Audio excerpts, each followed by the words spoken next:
तीसरे मरहले की इंतखाबी मुहिम ने पकड़ी रफ्तार। गुजरात के बनासकांठा में वजीर आजम नरेंद्र मोदी की इंतखाबी रैली। अमित शाह छत्तीसगढ़, कर्नाटक और तेलंगाना में संभाल रहे हैं कमान।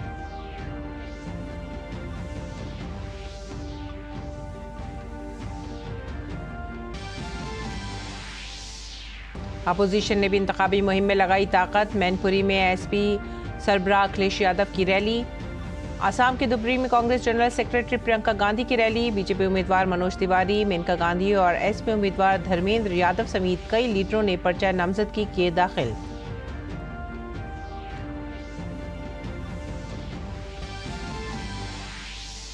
दिल्ली नोएडा के स्कूलों में बम की खबर पर घबराने की जरूरत नहीं, वजारत दाखिला का बयान। बम की खबर लग रही अफवाह। दिल्ली के लेफ्टिनेंट गवर्नर वी सक्सेना ने मुजरिमों को जल्द गिरफ्तार करने की कराई यकीन दहानी।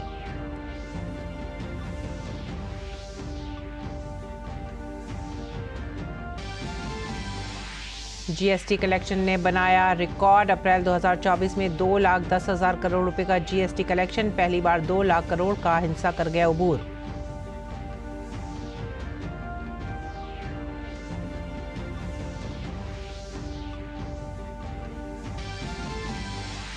बंगाल, बिहार, झारखंड और ओडिशा में बढ़ा लू का सितम। बंगाल के कलाईकुंडा में दर्जा हरारत 47.2 डिग्री सेल्सियस किया गया रिकॉर्ड। फिलहाल चिलचिलाती गर्मी से राहत मिलने की नहीं है कोई उम्मीद।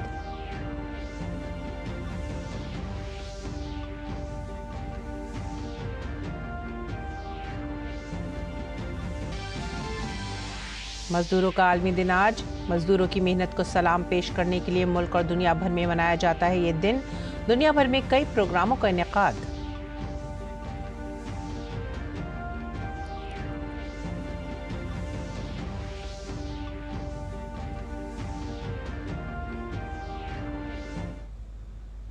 आदाब नाज़रीन, उर्दू खबरों में आप सभी का खैर मकदम है। नजर डालते इस वक्त की खास खबरों पर। वजीर आजम ने गुजरात के बनासकांठा में एक इंतखाबी रैली से खिताब करते हुए कहा कि मैं गुजरात के अवाम को सलाम पेश करूंगा, क्योंकि यहाँ के लोग शॉर्ट टर्म के चक्कर में नहीं पड़े। सियासी अदम इस्तेकाम ने नुकसान पहुंचाया है, सियासी अदम इस्तेकाम काम नहीं आया। एक बार कांग्रेस को हटाया तो कदम नहीं रुकने दिया। कांग्रेस के पास ना तो मकासिद हैं और ना ही कोई विजन है। मैं आज गुजरात के लोगों को सैल्यूट करूंगा। उन्होंने अपनी सूझबूझ से यहां कभी भी अस्थिर सरकार नहीं आने दी। आप किसी शॉर्ट टर्म प्रलोभन में नहीं पड़े। देश के कई राज्यों में राजनीतिक अस्थिरता ने उनका बहुत नुकसान किया है। राजनीतिक अस्थिरता ने उद्योगों को नहीं पनपने दिया। राजनीतिक अस्थिरता ने इन राज्यों को बड़े विजन के साथ काम नहीं करने दिया। आपने गुजरात को इन सब से बचा कर रखा है। इसलिए आपने एक बार कांग्रेस को गुजरात से हटाया तो फिर उसको पैर नहीं रखने दिया। साथियों, आज भी कांग्रेस के पास न मुद्दे हैं और न ही कोई विजन है और न ही उनके पास कोई काम करने का जज्बा है। और इस बीच छत्तीसगढ़ के कोरबा में एक जलसे आम से खिताब करते हुए मरकजी वजीर दाखिला अमित शाह ने कांग्रेस पर शदीद हमला किया। उन्होंने साबिका भूपेश बघेल हुकूमत पर नक्सलिज्म को फरोग देने का इल्जाम लगाया और कहा कि हमारी हुकूमत ने सिर्फ 4 महीनों में 95 नक्सलियों को मार गिराया। भूपेश कक्का की सरकार थी, नक्सलवाद को बढ़ावा देते रहे। हमारे विष्णुदेव जी की सरकार बनी, हमारे उप मुख्यमंत्री गृह मंत्री विजय जी बैठे, 4 ही महीने में 95 लोगों को ढेर करने का काम कर दिया। 350 लोग अरेस्ट हुए, कई सरेंडर हुए। मोदी जी ने झारखंड, बिहार, ओडिशा, तेलंगाना, आंध्र, महाराष्ट्र, मध्य प्रदेश, उससे नक्सलवाद को 5 साल में समाप्त किया है। छत्तीसगढ़ छूट गया था। मोदी जी को तीसरी बार प्रधानमंत्री बना हो, 2 साल में नक्सलवाद को मूल समेत उखाड़ कर हम फेंक देंगे। बीजेपी लीडर और मरकजी वजीर अनुराग सिंह ठाकुर ने कहा कि उत्तर प्रदेश के अवाम वोट जिहाद करने वालों को सबक सिखाएंगे। आज बस्ती से बीजेपी उम्मीदवार हरीश द्विवेदी की नामजदगी के बाद दूरदर्शन से बातचीत करते हुए उन्होंने कहा कि अपोजिशन चाहे कितना ही कंफ्यूजन फैला ले, अवाम सब कुछ जानते हैं। उन्होंने कहा कि नाज बर्दारी की पॉलिसी नहीं चलेगी। उन्होंने कहा कि अवाम को पता है कि जो राम को लाए हैं उन्हें अवाम वापस लाएंगे। कोई वोट जिहाद की बात करता तो मैं उनको यही कहूंगा, जिहाद नहीं चलेगा, फरमान फतवा नहीं चलेगा। लोकतंत्र में वोट की ताकत से फिर एक बार नरेंद्र मोदी जी की सरकार बनेगी। और लोग जो तुष्टीकरण की राजनीति करते हैं उनको जनता ने पहले भी सबक सिखाया है। मोदी जी के राज में सबने विकास का स्वाद चखा है। विकास के साथ नरेंद्र मोदी जी के साथ देश की जनता खड़ी है। ये फरमान वाले फतवे वालों को कोई नहीं सुनेगा। जनता विकास को वोट देगी। और बीजेपी लीडर अनुराग सिंह ठाकुर ने कप्तानगंज में जलसे आम से खिताब करते हुए कहा कि अपोजिशन मुस्लिम बिरादरी को डराने की कोशिश कर रही है। सबका साथ सबका विकास के बारे में बात करते हुए उन्होंने मोदी हुकूमत की तरफ से किए जा रहे कामों की तारीफ की। मुसलमान समुदाय के वोटर को डराने का प्रयास आज विपक्ष के नेता करते हैं। अरे अगर हमने ट्रिपल तलाक से निजात दिलाई तो उन बहनों को मदद मिली जिनको सड़कों पर छोड़ दिया जाता था। लेकिन अगर दूसरी ओर नरेंद्र मोदी की सरकार ने सबका साथ सबका विकास इसी मूल मंत्र के साथ काम किया। 4 करोड़ पक्के मकान बनाए, 12 करोड़ शौचालय दिए, 13 करोड़ घरों को नल से जल दिया, 10 करोड़ बहनों को रसोई गैस का सिलेंडर उज्ज्वला योजना में दिया, 60 करोड़ लोगों को मुफ्त में इलाज, तो 80 करोड़ लोगों को मुफ्त में अनाज देने का काम मोदी सरकार ने किया है। अनुराग सिंह ठाकुर बस्ती से बीजेपी उम्मीदवार हरीश द्विवेदी की नामजदगी के लिए पहुंचे थे। इस मौके पर उन्होंने कहा कि बस्ती जिले में बीजेपी उम्मीदवार हरीश द्विवेदी को आवाम की भरपूर हिमायत मिल रही है। जब आपने हरीश द्विवेदी जी को यहां से जिताया तो हरीश द्विवेदी केवल आपके सांसद ही नहीं, दुनिया के सबसे बड़े राजनीतिक दल भारतीय जनता पार्टी के राष्ट्रीय मंत्री के पद पर आज है मेरे भाई और बहनों। और उत्तर प्रदेश के बाद आबादी के हिसाब से सबसे बड़े राज्य बिहार के प्रभारी भी किसी को बनाएगा तो मेरे भाई हरीश द्विवेदी को बनाएगा। और मारूफ टीवी अदाकारा रूपाली गांगुली आज बीजेपी में शामिल हो गई। दूरदर्शन के नामनिगार शैलेंद्र मिश्रा ने रूपाली गांगुली से खास बातचीत की। देश और दुनिया में मशहूर अभिनेत्री रूपाली गांगुली, जिनके अनुपमा सीरियल बहुत मशहूर है, आज उन्होंने भाजपा में शामिल होने का फैसला किया। उनसे बातचीत करते हैं। बहुत बहुत स्वागत है आपका। क्या वजह रही कि आप भारतीय जनता पार्टी में आई? वजह तो सभी की एक ही होती है कि किसी तरह से हमारे माननीय प्रधानमंत्री श्री मोदी जी की सेना में शामिल हुआ जाए। तो मैं चाहती हूँ कि मैं भी यहाँ पर एक बहुत ही काबिल कार्यकर्ता बनूँ और जिस पर बीजेपी को गर्व हो कि उन्होंने मुझे अपनी पार्टी में शामिल किया। महिला अधिकारों पर बहुत बात होती है। जब चुनाव होता है तो ये चर्चा भी होती है कि महिलाएं किसके साथ हैं। वो एक हम देखें कि बहुत मोदी सरकारें दावा करती रही कि 10 सालों में बहुत बदलाव आया।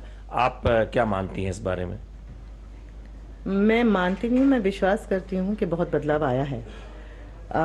विमेन एम्पावरमेंट की तो खैर हमने पॉलिसीज पढ़ी ही हैं जो सब हुई, चाहे ट्रिपल तलाक हो, चाहे वो सुकन्या समृद्धि हो, काफ़ी सारी पॉलिसीज आई हैं महिलाओं के लिए, बच्चियों के लिए।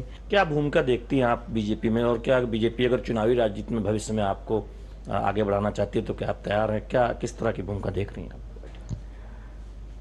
अभी तो ये सब स्पेकुलेशन है, ये सब मुझे सीखना है, मुझे बहुत कुछ सीखना है। मैं एक आर्टिस्ट हूँ। मैं पॉलिटिक्स बोलकर मैंने बीजेपी नहीं ज्वाइन किया है। For me it is idealistic. तो मैं चाहती हूँ कि मैं यहाँ पर सीखूँ, थोड़ा थोड़ा कर कर, तिनका तिनका कर कर सीखूँ। डीडी से बात करने के बहुत बहुत धन्यवाद। रूपाली गांगुली शामिल हुई आज बीजेपी में, अनुपमा के नाम से मशहूर हैं, टीवी सीरियल की मशहूर अभिनेत्री हैं। कैमरामैन विश्वबंधु के साथ Shailendra Mishra, DD News, Delhi. BJP leader Maneka Gandhi ने उत्तर प्रदेश के सुल्तानपुर लोकसभा हलके से अपना पर्चा नामजदगी दाखिल किया। 2019 में भी मेनका गांधी ने यहां से कामयाबी हासिल की थी। एक बार फिर पार्टी ने मेनका गांधी पर भरोसा जताया है। और उत्तर प्रदेश हुकूमत के वजीर असीम अरून ने एक प्रेस कॉन्फ्रेंस में अपोजिशन को निशाना बनाया। उन्होंने कहा कि किसी में आइन को तब्दील करने की सलाहियत नहीं है, हालांकि कांग्रेस हुकूमत कई बार ऐसी कोशिशें कर चुकी है। एक लगातार नैरेटिव आ रहा है कि भारतीय जनता पार्टी संविधान को बदल देने वाली है। मोदी जी ने इस बात को पिछले कुछ समय में कई बार दोहराया है कि संविधान को बदलने का मादा, संविधान को बदलने की क्षमता किसी में नहीं है। बदलने का सबसे बुरा कुत्सित प्रयास किया था स्वर्गीय इंदिरा गांधी जी ने। संविधान को सस्पेंड करने का सबसे गंभीर प्रयास और सबसे गंभीर दुष्परिणाम देने वाला प्रयास कांग्रेस द्वारा किया गया था। इसके अलावा भारतीय जनता पार्टी ने लगातार संविधान में जब भी संशोधन करने की आवश्यकता महसूस की, सबसे कम बार हम लोग ने संशोधन किया है, लेकिन हमेशा सामाजिक न्याय की यात्रा को आगे बढ़ाने के लिए, चीजों को मजबूत करने के लिए किया। नाजरीन, आपको बता दें कि राजधानी दिल्ली में 25 मई को लोकसभा इंतखाबात होंगे और चांदनी चौक से बीजेपी के उम्मीदवार परवीन खंडेलवाल ने अब अपनी मुहिम काफ़ी तेज कर दी है। इस तनाजुर में उन्होंने आज प्रेस कॉन्फ्रेंस की और कहा कि बीजेपी के मंशूर से उन तमाम तबकात को फ़ायदा पहुंचेगा जो अब तक महरूम थे। उन्होंने ये भी बताया कि मोदी की गारंटी से लोगों को कितना फ़ायदा हुआ है और अगर दोबारा हुकूमत आती है तो गारंटी की गाड़ी कितनी तेज चलेगी। जो संकल्प पत्र है उसमें उसका जो उसका बेसिक फंडामेंटल है कि उसमें गरीब को, महिलाओं को, वंचितों को, किसानों को और समाज के अन्य वर्गों को वो तमाम स्टेप संकल्प पत्र में कहे गए हैं जिससे उनका समग्र विकास होगा। और मैं प्रधानमंत्री नरेंद्र मोदी द्वारा जारी संकल्प पत्र की मूल भावना को समझ करके और मेरे क्षेत्र में मैं क्या क्या काम कर सकता हूँ, ये संकल्प हम लोगों ने लिया है। समाजवादी पार्टी के सरबराह अखिलेश यादव ने कहा है कि आज पूरी दुनिया में यौम मजदूर बनाया जा रहा है। उन्होंने बीजेपी पर तंज करते हुए कहा कि उन्हें बेरोजगारों के बारे में सोचना चाहिए। आज दुनिया में लेबर डे मनाया जा रहा है, उन्हें सोचना चाहिए कि जिन नौजवानों को उन्होंने बेरोजगार रखा है और जो लेबर ऑर्गेनाइजेशन की रिपोर्ट है वो ये कहती है कि भारत में 83% लोग बेरोजगार हैं। अगर भारत में 83% बेरोजगार हैं और किसान दुखी है, नौजवान के हाथ में नौकरी नहीं है। और यौम मजदूर के मौके पर कांग्रेस ने बीजेपी हुकूमत पर मजदूरों के साथ नाइंसाफी का इल्जाम लगाया है। कांग्रेस लीडर जयराम रमेश ने प्रेस कॉन्फ्रेंस में कहा कि आज मजदूरों का आलमी दिन है, लिहाजा मैं आपको लेबर जस्टिस की 5 गारंटी बताना चाहता हूं जो हमने अपने न्याय पत्र में दी हैं। श्रमिक न्याय को लेकर हमारे 5 गारंटियां ये हैं। पहला गारंटी ये है 400 रुपये कम से कम दैनिक मजदूरी मनरेगा में भी। दूसरा गारंटी है श्रमिकों के लिए 25 लाख का हेल्थ कवर होगा। तीसरी गारंटी ये है शहरी रोजगार गारंटी कानून हम बनाएंगे। चौथा गारंटी ये है सामाजिक सुरक्षा और 5वां गारंटी ये है सुरक्षित रोजगार। और इस दौरान कांग्रेस लीडर प्रियंका गांधी इंतखाबात के तीसरे मरहले की मुहिम में मसरूफ हैं। आज प्रियंका गांधी ने आसाम के धुबरी में एक जलसे आम से खिताब किया और अपनी पार्टी के उम्मीदवार को जिताने की अपील की। इस मौके पर प्रियंका गांधी ने कहा कि कांग्रेस जो भी वादा करती है वो पूरा करती है। ये आपको उन रियासतों में देखने को मिलेगा जहां कांग्रेस की हुकूमत है। आप रेवंत रेड्डी से पूछेंगे कि रेवंत जी तेलंगाना में आप क्या कर रहे हैं, तो वो आपको सारे काम गिनाएंगे। वो कहेंगे कि जो कांग्रेस पार्टी ने गारंटी दी थी चुनाव से पहले उनको पूरा करने का काम कर रहा हूँ। अगर आप आज कर्नाटका के सीएम से पूछेंगे कि आप क्या कर रहे हैं, तो कर्नाटका के सीएम आपको बताएंगे कि जो कांग्रेस ने गारंटी चुनाव से पहले दी उनको पूरा करने का काम कर रहे हैं। इसी तरह से जहां जहां कांग्रेस की सरकार है, आप वहां के सीएम्स को देखिए और आपको पता चलेगा कि सेवा के लिए समर्पित हैं। लोकसभा इंतखाबात के लिए तशहीर मुहिम शबाब पर है। ऐसे में तमाम सियासी रहनुमा इंतखाबी मुहिम में मसरूफ हैं। ऐसे में बाज़ मकामात पर लीडरों की जबान फिसल भी रही है और बाज़ मकामात पर वो हद से ज्यादा पुरइत्माद हो जाते हैं। ताज़ा तरीन मामला कांग्रेस पार्टी के सदर मल्लिकार्जुन खड़गे का है, जिन्होंने जलसा आम में ऐसी बात कह दी जिससे तनाज़ा खड़ा हो गया है। दरअसल खड़गे छत्तीसगढ़ के जंगजी चंपा में अपनी पार्टी के उम्मीदवार शिव कुमार डहरिया के हक में मुहिम चला रहे थे, जब उन्होंने कहा कि उनके नाम शिव और कुमार हैं और वो राम से मुकाबला कर सकते हैं।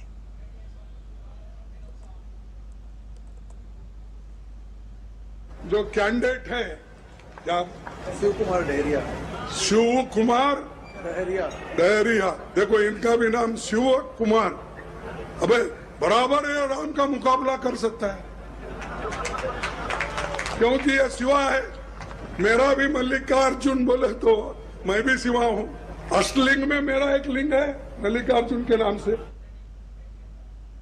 और लोकसभा इंतखाबात के दरमियान कांग्रेस सदर मल्लिकार्जुन खड़गे ने भगवान शिव और भगवान राम को लेकर नया बयान देकर तनाज़ा खड़ा कर दिया है। बीजेपी लीडरों ने मल्लिकार्जुन खड़गे के बयान पर नाराजगी जाहिर की है। बीजेपी के तर्जुमान गौरव भाटिया ने इस बयान को कांग्रेस का जहनी दिवालियापन करार दिया। मुसलमानों को एकजुट कर दो, वोट जिहाद कर डालो और हिंदुओं को बांट दो। भगवान शिव को हमारे आराध्य हैं, प्रभु राम से लड़ा रहे हैं। क्यों भाई? अच्छा फिर याद आया, ये एक खड़गे जी का बयान है। मोदी को शक्ति मिलेगी तो देश में सनातन धर्म का राज हो जाएगा। अच्छा, सनातन से नफरत है, हिंदू आतंकवादी है, कांग्रेस मुस्लिम पार्टी है। ये सारे बयानों को अगर हम देखते हैं तो एक ही निष्कर्ष निकाला जा सकता है, जो इंडिया अलायंस है इसका मानसिक दिवालियापन हो चुका है। और इसी सिलसिले में उत्तर प्रदेश के वजीर आला योगी आदित्यनाथ ने कांग्रेस के कौमी सदर मल्लिकार्जुन खड़गे के भगवान शिव के बारे में बयान पर जवाबी हमला किया और कहा कि कांग्रेस बेसिमत होने के साथ साथ रहनुमाई से भी महरूम हो गई है। जो देश का सबसे पुराना राजनीतिक दल है, दुर्भाग्य से आजादी के बाद वह दिशाहीन हो गई और आज तो वह नेतृत्व विहीन भी हो गई। ये दिशाहीनता का ही दुष्परिणाम है कि कांग्रेस पार्टी के तमाम नेताओं ने लगातार भारत की सभ्यता और संस्कृति को कोसने, अपमानित करने को हर प्रकार से बदनाम करने के कुत्सित प्रयास किए हैं। कांग्रेस पार्टी के दौलत की तकसीम और विरासती टैक्स के तस्वुर के खिलाफ मुख्तलिफ तालीमी इदारों के तलबा ने आज नई दिल्ली में एक मार्च निकाला। यूथ फॉर विकसित भारत के बैनर तले इस पुरअमन मार्च में 700 से ज्यादा तलबा ने हिस्सा लिया। इन तलबा ने 24 अकबर रोड पर वाक़ई कांग्रेस हेडक्वार्टर के करीब भी मुजाहरा किया। इन तलबा ने इल्जाम लगाया कि कांग्रेस पार्टी का मेहनत से कमाई गई जायदाद छीनने का ख्याल खतरनाक है और पार्टी की खुशामद की सियासत की अक्कासी करता है। हमेशा बहुसंख्यक के खिलाफ राजनीति जो करती है, सिर्फ और सिर्फ अपनी राजनीति बचाने के लिए तुष्टीकरण की जो राजनीति हो रही है उसके लिए कांग्रेस हमेशा सामने आई और वही ये इनहेरिटेंस टैक्स में दिख भी रहा है। जब ये टैक्स 1953 में लाया गया था और इन्हीं के सरकार द्वारा हटाया गया 1984-85 में, तो आज उस टैक्स को दोबारा लाने की भी बात क्यों हो रही है? इन्होंने कह दी थी साहब पित्रोड़ा साहब का बयान के साथ हम समर्थन नहीं देते, लेकिन वो बात भी तो कहीं से उठी होगी ना, इनकी इंटरनल बात, तो उसे बात को उठाया ही क्यों जा रहा है? कांग्रेस इनहेरिटेंस टैक्स लाना चाह रही है, अपने मैनिफेस्टो में डाल रही है कि मिडिल क्लास का वेल्थ है कि 50% पब्लिक डोमेन में रख दे। हम लोग उसके अगेंस्ट प्रोटेस्ट कर रहे हैं क्योंकि हम नहीं चाहते कि कोई भी हमारा बाप दादाओं का मेहनत का पैसा कमाया हुआ किसी को लेके बांट दे, क्योंकि हमने मेहनत की है, हमारे बाप दादाओं ने मेहनत की और जैसे मैं भी आगे चल के कुछ करूँगा तो अपने परिवार के लिए करूँगा। तो फिर अब कोई भी आएगा बोलेगा चलो अपना पैसा दे दो, इनमें बांट देते हैं, तो ये कहाँ के लिए सही है? We are the youth of India and हमें हमारे राइट्स का पूरा हक है कि हमारा जो वेल्थ है वो हमारा ही रहे। जो बात हुई है एसेट्स की, या वो ऑल एसेट्स है या फिर वो सिर्फ फाइनेंशियली एसेट्स जाएंगे। अगर वो ऑल एसेट्स है तो मतलब क्या वो गोल्ड, लैंड और जो है उसको भी कंसिडर करेंगे? इसका मतलब कि जो श्रीधन है हमारा, क्या वो उसको भी लेंगे? सब। तो वी आर हियर कि हम यूथ है एंड हमारा ये राइट बनता है कि हम इसके लिए आवाज़ उठाएं। People who have worked so hard for their money their entire life, it's their hard-earned money and it will be robbed from them, and to hide it they will resort to options जहाँ पे वो बाहर domestic investments खत्म हो जाएंगे, capital flight शुरू हो जाएगा, इंडिया में लोग इन्वेस्ट करना बंद कर देंगे, which in turn will result into foreign investments जो इंडिया में आनी बंद हो जाएंगी, एम्प्लॉयमेंट अपॉर्चुनिटीज करप्ट हो जाएंगे। हमारी यूथ क्यों कमाएंगे, क्यों रहेंगे इंडिया में? अगर हमारा पैसा हम जितने मेहनत करके कमाएंगे, हमारा पैसा जब सबको बांट दिया जाएगा तो हम क्यों रहेंगे इंडिया में? हम तो बाहर जाएंगे, हम यहाँ हमारे रह के कोई फायदा तो है नहीं। तो इससे ब्रेन ड्रेन का भी चांस बढ़ेगा और हमारे बिजनेसमैन यहाँ बिजनेस क्यों सेट करेंगे? सब अपने पैसे कमाने के लिए करते हैं, तो सब बाहर जाएंगे और इससे हमारे फिर से वही जो 2014 से पहले हाल था हमारे इंडिया का, वही फिर से हो जाएगा।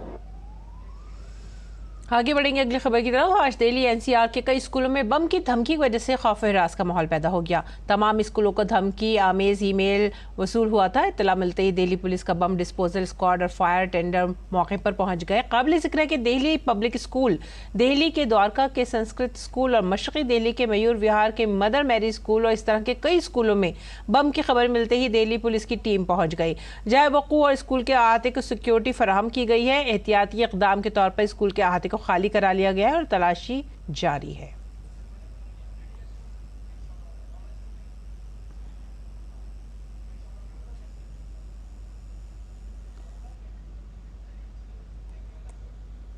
और दिल्ली के मुतादिद स्कूलों में बम की खबर मिलने पर वजारत दाखिला का बयान सामने आया है। वजारत दाखिला का कहना है कि घबराने की ज़रूरत नहीं है, ऐसा लगता है कि एक फ़र्ज़ी कॉल है। दिल्ली पुलिस और सिक्योरिटी एजेंसियां प्रोटोकॉल के मुताबिक ज़रूरी इक़दाम कर रही हैं। बात करेंगे मौसम की। बढ़ते दर्जा हरारत और गर्म हवाओं ने शुमाली भारत की कुछ रियासतों में लोगों की मुश्किलात में काफ़ी इजाफा कर दिया है। बंगाल, बिहार, झारखंड, मगरबी बंगाल और उड़ीसा में लू का कहर बदस्तूर जारी है।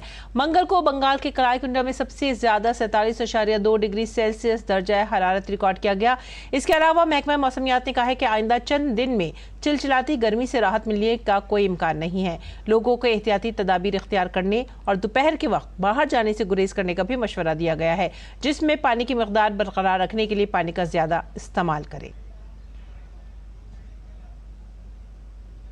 और हुकूमत ने अप्रैल में जीएसटी की वसूली का डेटा आम कर दिया है।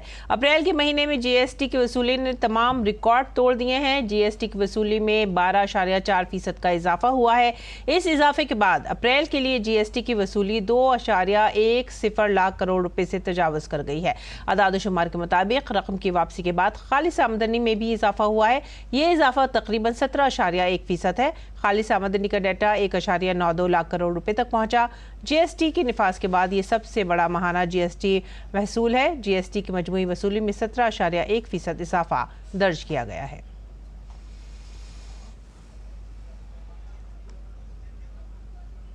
और अब नजर डालते खेलों पर। इंडियन प्रीमियर लीग में आज चेन्नई सुपर किंग्स का मुकाबला पंजाब किंग्स से होगा।